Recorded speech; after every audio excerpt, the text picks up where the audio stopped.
Assalamualaikum warahmatullahi wabarakatuh. Hai teman semua. Pada kesempatan kali ini saya akan menjelaskan siklus konversi perusahaan Jim & Clean. Nama saya Nur Khalifah Maila dengan NIM 2005082005 dari kelas akuntansi 5F, program studi akuntansi Politeknik Negeri Medan.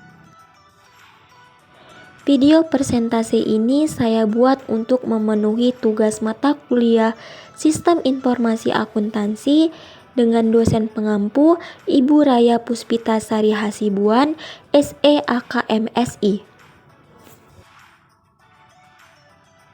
Pada bagian daftar isi, saya akan menjelaskan pengertian siklus konversi, soal dan pertanyaan, pembahasan, dan penutup. Mari ikuti terus pembahasan yang akan saya lakukan.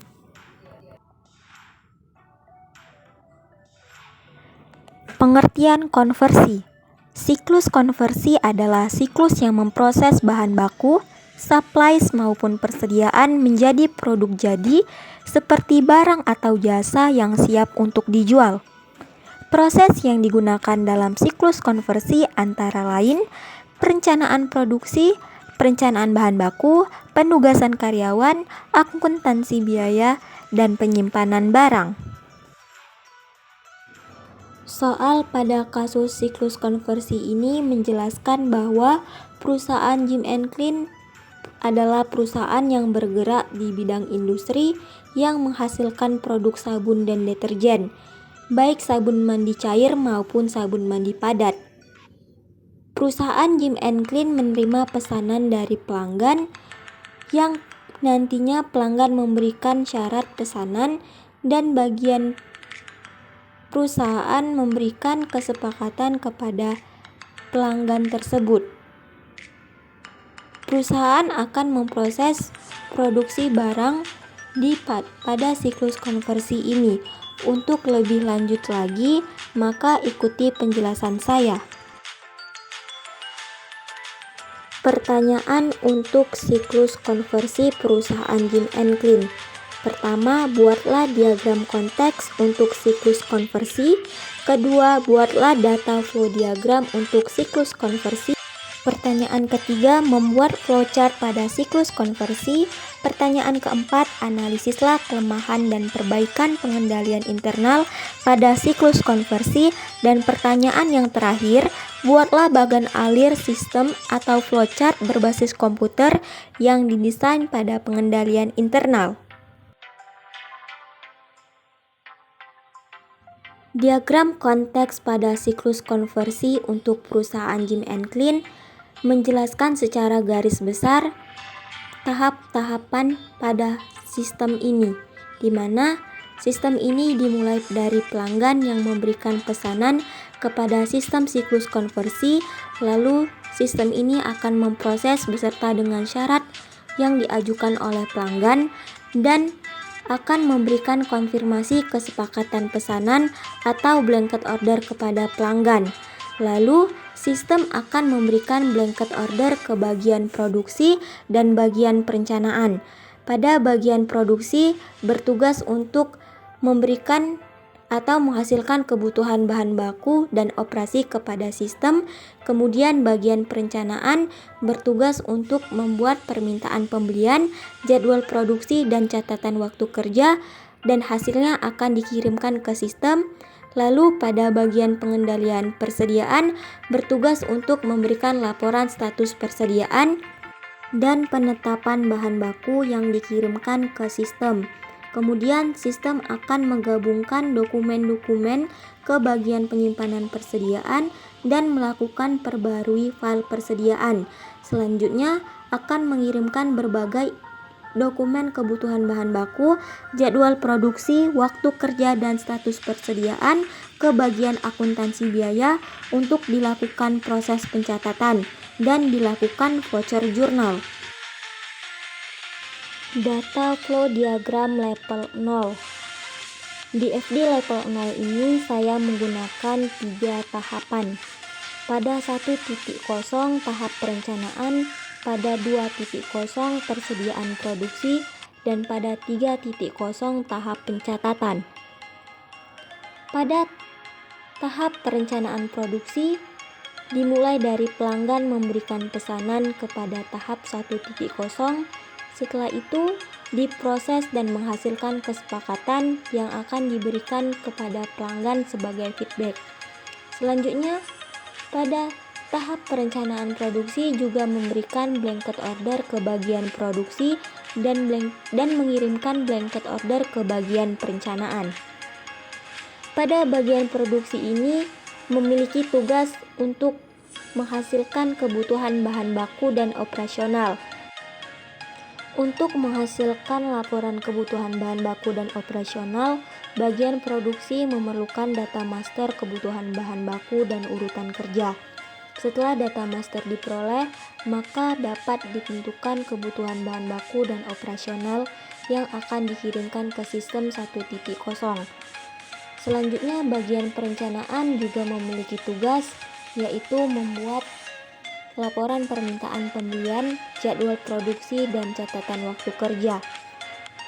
Dokumen-dokumen yang dibuat oleh dua bagian ini akan dikirimkan ke sistem 2.0 persediaan produksi, di mana pada sistem 2.0 ini terdiri atas dua bagian, bagian pengendalian persediaan dan bagian penyimpanan persediaan. Pada bagian pengendalian persediaan bertugas membuat laporan status persediaan yang akan dikirim ke sistem 2.0. Pada sistem 2.0 ini dokumen yang diterima akan digabungkan ke bagian penyimpanan persediaan.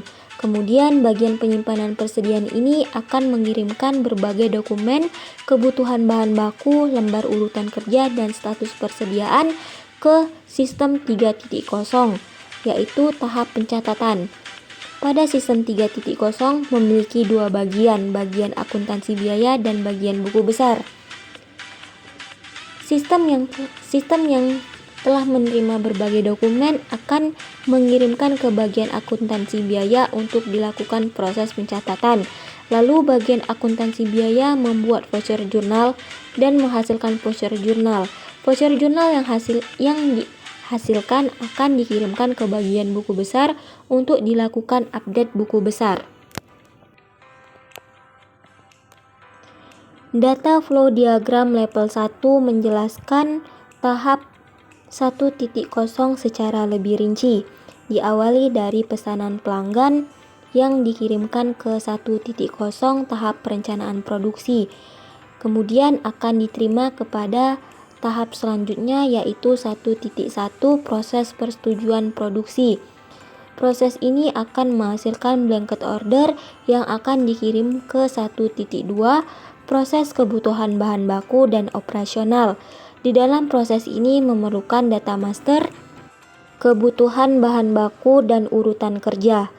Selanjutnya akan ke tahap 1.3 membuat jadwal produksi. Setelah jadwal produksi dihasilkan, maka menuju ke tahap selanjutnya 1.4 membuat catatan waktu kerja. Semua catatan yang telah dibuat ini akan menghasilkan file dokumen permintaan bahan baku, perintah kerja, dan catatan waktu kerja.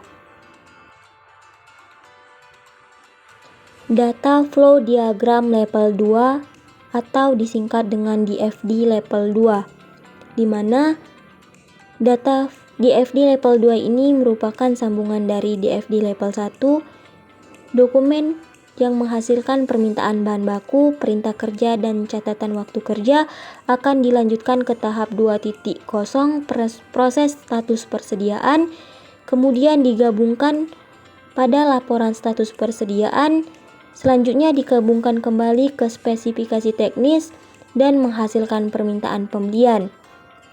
Setelah proses 2.0 selesai dilakukan, maka dilanjut kepada 2.1 update file persediaan. Selanjutnya, pada tahap 2.2 membuat voucher jurnal dan menghasilkan voucher jurnal. Selanjutnya, data flow diagram level 3. DFD level 3 ini melanjutkan DFD level 2. Hasil akhir di FD level 2 adalah voucher jurnal. Voucher jurnal akan dilanjutkan pada 3.0 tahap pencatatan. Selanjutnya akan dikirimkan ke 3.1 untuk membuat voucher jurnal. Untuk membuat voucher jurnal membutuhkan data master akuntansi biaya. Setelah data master diperoleh, maka voucher jurnal dapat dihasilkan dan akan dikirimkan ke 3.2 untuk melakukan update buku besar. Setelah update berhasil, maka file akan disimpan berdasarkan tanggal. Flowchart pada siklus konversi, saya menggunakan 6 bagian. Pertama, bagian produksi, kedua, bagian perencanaan, ketiga, bagian pengendalian persediaan, keempat, bagian penyimpanan persediaan, kelima, bagian akuntansi biaya, dan yang keenam, bagian buku besar. Proses ini dimulai dari bagian produksi yang menerima pesanan dari pelanggan. Pesanan yang diterima pada bagian produksi ini akan dilakukan proses validasi pesanan. Pesanan yang telah disepakati akan dikirimkan ke pelanggan sebagai feedback. Selanjutnya, bagian ini akan memberikan blanket order ke bagian perencanaan dan bagian produksi sendiri. Bagian produksi yang telah menerima blanket order akan menentukan kebijakan bahan baku dan kebutuhan operasional. Setelah ditentukan akan menghasilkan 2 dokumen, yaitu dokumen kebutuhan bahan baku dan dokumen lembar urutan kerja. 2 dokumen ini akan dikirimkan ke bagian perencanaan. Selanjutnya, blanket order yang diterima di bagian perencanaan akan diproses oleh supervisor untuk membuat jadwal produksi. Hasil dari jadwal produksi ini menghasilkan 3 dokumen dan beberapa salinan, seperti dokumen permintaan bahan baku terdiri atas 2 salinan, dokumen lembar perpindahan terdiri dari 2 salinan, dan dokumen perintah kerja terdiri dari 2 salinan. Tiap-tiap salinan ini akan ditahan di bagian perencanaan sebagai pertinggal. Kemudian salinan lembar perpindahan akan dikirimkan ke gudang bagian kerja. Tahap selanjutnya, bagian perencanaan membuat dokumen catatan waktu kerja yang menghasilkan 2 dokumen, yaitu dokumen kartu waktu kerja dan dokumen jam kerja. Pada bagian pengendalian persediaan, menerbitkan proses dokumen status persediaan untuk menghasilkan laporan status persediaan. Dan bagian pengendalian persediaan terdapat bagian teknis untuk menghasilkan spesifikasi teknis. Dokumen laporan status persediaan dan spesifikasi teknis akan digabungkan pada bagian perencanaan, yaitu dokumen kebutuhan bahan baku dan dokumen lembar urutan kerja. Keempat dokumen ini akan digabungkan dan menghasilkan dokumen permintaan pembelian yang akan dikirimkan ke pemasok. Selanjutnya, salinan permintaan bahan baku, dokumen perintah kerja, dan dokumen permintaan pembelian pada bagian perencanaan akan dikirimkan ke bagian pengendalian persediaan untuk dilakukan proses penetapan bahan baku. Penetapan bahan baku ini menghasilkan 2 dokumen, yaitu dokumen bahan yang dipakai dan dokumen bahan baku berlebih. Kemudian, dokumen perintah kerja disimpan di file berdasarkan tanggal pada bagian pengendalian persediaan. Selanjutnya, salinan permintaan bahan baku akan dikirimkan ke bagian penyimpanan persediaan untuk disimpan di file berdasarkan tanggal. Dan dokumen status persediaan di bagian pengendalian persediaan juga dikirimkan ke bagian penyimpanan persediaan. Lalu, dokumen status persediaan dan salinan permintaan bahan baku digunakan untuk melakukan update file persediaan yang menghasilkan dokumen persediaan. Selanjutnya, dibuat voucher jurnal dan menghasilkan voucher jurnal, di mana voucher jurnal akan dikirimkan ke bagian buku besar. Pada bagian perencanaan, dokumen permintaan bahan baku, salinan perintah kerja, lembar perpindahan, kartu waktu kerja, dan bahan baku berlebih akan dikirimkan ke bagian akuntansi biaya.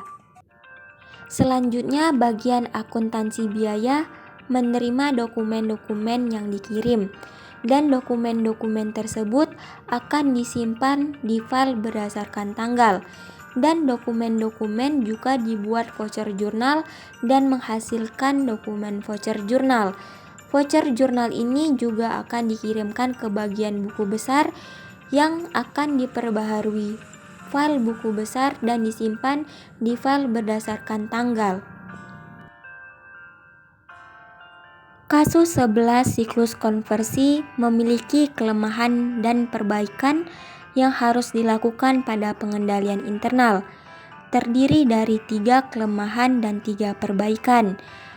Adapun kelemahan pertama, tidak adanya daftar persediaan sehingga ketika terdapat pesanan dari pelanggan, bagian persediaan untuk barang diproduksi banyak terbuang karena barang berlebih.